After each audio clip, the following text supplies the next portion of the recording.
আজকে আমরা কোষে দেখি 3.2 মানে বৃত্ত সম্পর্কিত উপপাদ্য ক্লাস 10-এর 8-এর দাগের প্রশ্নটি করব। এখানে বলেছে প্রমাণ করি কোনো বৃত্তের দুটি পরস্পরচ্ছেদী যে পরস্পরকে সমদ্বিখণ্ডিত করতে পারে না যদি না উভয়ই বৃত্তের ব্যাস হয়। দেখো, যে কোনো উপপাদ্যে আমি বলেছি যে একটা যদি অংশ আর একটা তবে অংশ থাকে।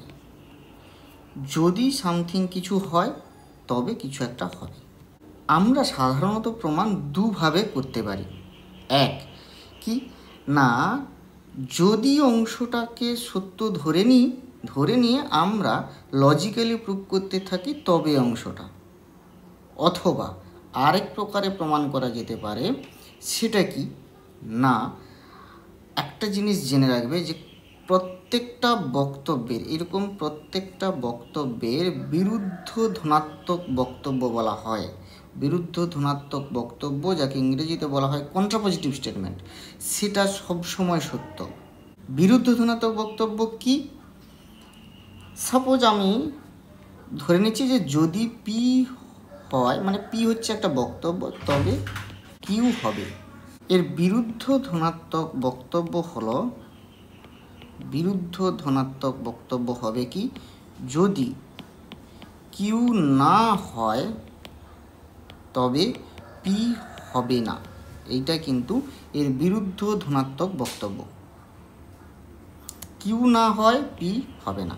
উপপাদ্য তাহলে আমরা দুভাবে প্রমাণ করতে পারি। এক, পিটা সত্য হচ্ছে ধরে নিয়ে লজিক্যালি প্রুভ করব কিউ হবে, তবে আমাদের উপপাদ্য প্রমাণ হবে। নতুবা আরেকটা করতে পারি যে আমরা ধরে নেব যদি সম্ভব হয় যে কিউটা হবে না, এই শর্তটা সিদ্ধ হবে না, তবে দেখাবো যে হয় পি হবে না বা পি হবে। যদি শেষে এসে আমরা দেখতে পাই যে পিটা হচ্ছে না, পিটা স্যাটিসফাই করছে না, তখন আমরা বলি যে উপপাদ্যের বক্তব্যটি সত্য হচ্ছে। তো এই ধরনের প্রুফকে বলা হয় মেথড অফ কন্ট্রাডিকশন, মানে প্রুফ মেথডটাকে বলা হয় মেথড অফ কন্ট্রাডিকশন মেথডে প্রুফ করা। তো চলো আমরা এই যে প্রশ্নটার এই প্রমাণটাকে আমরা এই মেথড অফ কন্ট্রাডিকশনের সাহায্যে করব। এখানে বলেছে যে দুটি পরস্পরচ্ছেদী যে পরস্পরকে সমদ্বিখণ্ডিত করতে পারে না যদি না উভয়ই বৃত্তের ব্যাস হয়। তার মানে এর যদি অংশ কি, যদি অংশে আছে যেটা আমরা লিখছি। তাহলে উপপাদ্যটা বলেছে যদি উভয়ই বৃত্তের ব্যাস না হয় তবে দুটি পরস্পরচ্ছেদী যে পরস্পরকে সমদ্বিখণ্ডিত করবে না। তাহলে এটা আমরা এভাবে প্রমাণ করব যে ধরেই নেব দুটি পরস্পরচ্ছেদী যে পরস্পরকে সমদ্বিখণ্ডিত করে, তাহলে কি হয় আমরা দেখব। তো এটাই হচ্ছে মেথড অফ কন্ট্রাডিকশন। তার জন্য প্রথমে আমরা ছবিটা আঁকি। ছবিতে ও হচ্ছে এই বৃত্তের কেন্দ্র, এ বি এবং সিডি পরস্পর দুটি যে। আমরা ধরে নিচ্ছি যে এ বি এবং সিডি পরস্পরকে পি বিন্দুতে সমদ্বিখণ্ডিত করেছে। তাহলে যদি সম্ভব হয় আমরা ধরে নিচ্ছি যে এ বি এবং সিডি পরস্পরকে পি বিন্দুতে সমদ্বিখণ্ডিত করেছে। তো যাই হোক, এটা যাওয়ার আগে আমরা প্রদত্ত এবং কি প্রমাণ করতে হবে মানে প্রামাণ্যগুলো লিখে ফেলি, যেগুলো ইম্পর্ট্যান্ট। এই উপপাদ্য পড়ে যদি তুমি ছবিটা এঁকে ফেলতে পারো, প্রদত্ত অংশ প্রামাণ্য অংশ লিখে ফেলতে পারো, তাহলে এখানে তোমার 2 নম্বর বাঁধা। আর এটা করা সম্ভব যে মোটামুটি একটু জ্যামিতি বোঝে আর যে বক্তব্যগুলোকে বুঝতে পারে, সে ছবি আঁকতে পারবে এবং ছবি আঁকার পর প্রদত্তকে লিখে ফেলতে পারবে। প্রদত্ত মানে আর কিছুই নয়, যেটা বিশেষ নির্বাচন মানে হচ্ছে এইটি তো সাধারণ বাক্যে বলা আছে, তো আমরা একটা ছবি আঁকবো, বিশেষভাবে নামকরণ করে আমরা তার নামাঙ্কিত করছি, একটা ছবি আঁকছি, সেই জিনিসটাকেই আমরা একটা প্রদত্ত অংশে বলবো। কি প্রমাণ করতে হবে না, সেটা হচ্ছে এই তবে অংশটাই হচ্ছে প্রমাণ করতে হবে, সেটাই আমরা বলবো। তো আমরা প্রদত্ত অংশ লিখছি, ও কেন্দ্রীয় একটি বৃত্তের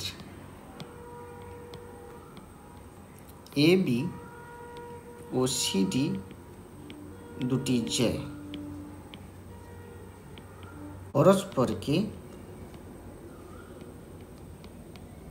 পি বিন্দুতে ছেদ করেছে।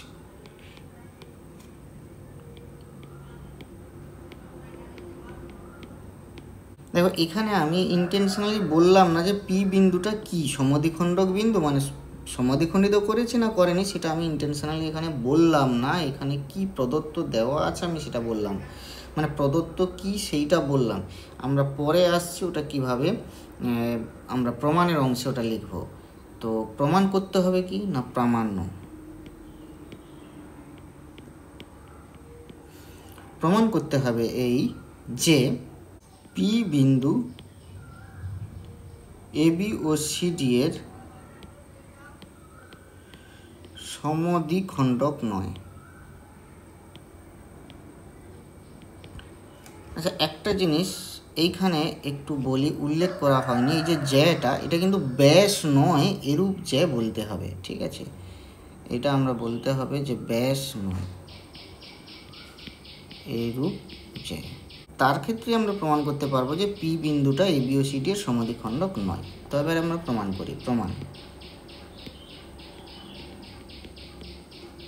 মেথড অফ কন্ট্রাডিকশনের ফার্স্ট কনসেপ্টটি হচ্ছে এই, যেটা প্রমাণ করতে হবে সেটাকে আমরা তার কন্ট্রাডিকশন, তার নেগেটিভ অংশটা যে ঠিক সেটাকে আমরা ধরে নেব। যদি সম্ভব হয় ধরি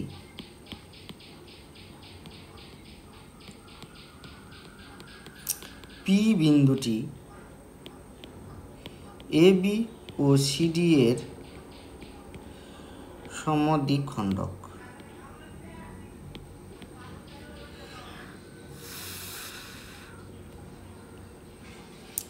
ও কমা পি যুক্ত করলাম। আমরা জানি কি জানি, বৃত্তের কেন্দ্র থেকে ব্যাস নয় এরূপ কোনো জ্যায়ের ওপর বৃত্তের কেন্দ্র থেকে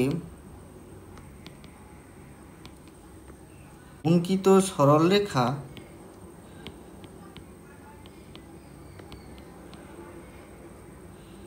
জ্যাকে সমদ্বিখণ্ডিত করলে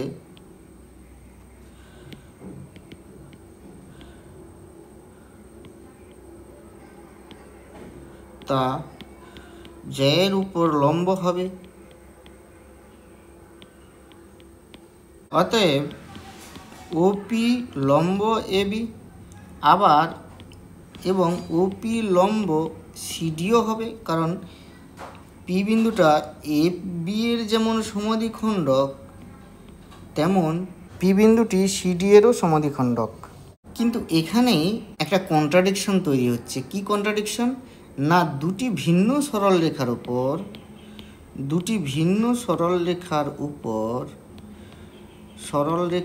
উপর একটি বিন্দুতে মানে পিতে ওপি সরলরেখা লম্ব,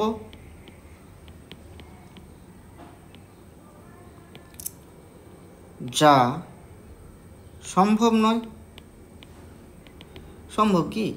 এটা সম্ভব নয়, মানে একটি সরলরেখার উপরে দুটি ভিন্ন সরলরেখা লম্ব, এটা সম্ভব নয়। এই সরলরেখাটার উপরে এবি সরলরেখাও লম্ব, সিডি সরলরেখাও লম্ব, এবি এবং সিডি দুটি ভিন্ন, তা সম্ভব নয়। এটি একমাত্র সম্ভব যদি ও এবং পি বিন্দু একই হয়, যা আমাদের ধরে নেওয়া বক্তব্যকে সমর্থন করে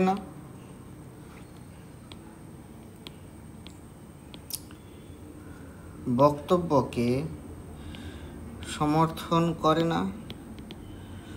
অতএব